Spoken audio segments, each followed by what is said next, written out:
the profound way the events of September 11th affected us individually, as a department, and as a nation.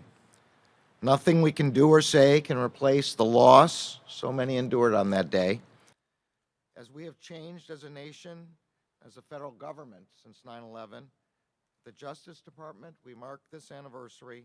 Attorney General Merrick Garland offering soothing words as we approach the 20th anniversary of a defining moment in this country's history. It was 20 years ago tomorrow, terrorists attacked the United States in a coordinated effort to install fear and forever disrupt our way of life.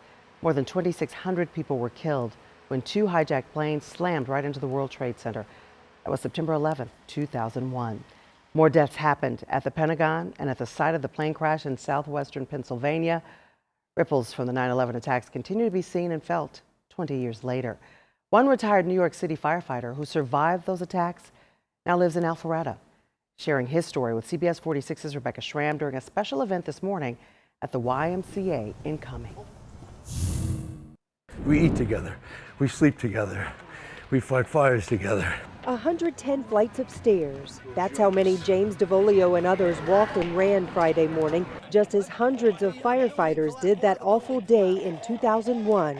DeVolio was supposed to be off work that day. He was at home with his 1-year-old daughter when he learned a plane had just hit the South Tower. I handed my daughter to my wife and kissed them both and drove to my firehouse. Shortly after he arrived in Lower Manhattan, the North Tower came down. There were cars burning, there were buildings burning, there were people walking, holding their face. Everybody was covered in dust. He worked for several straight days, saving some lives, but also pulling bodies from the rubble.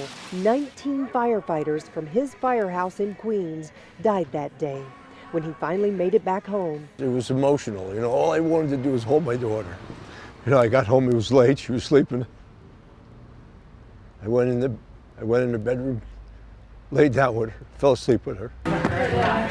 He was such a pleasure to work with. On this day, the retired captain shares stories with others, and he remembers. I think about everybody. I think about my daughters first and foremost. I think about my friends that I lost second. I think about all the guys, all the friends that I had. I think about all the innocence that was lost. He hopes as a nation we will all pause to think about the civil servants among us who would lay down their lives for the communities they serve. In Cumming, Rebecca Schramm, CBS 46 News.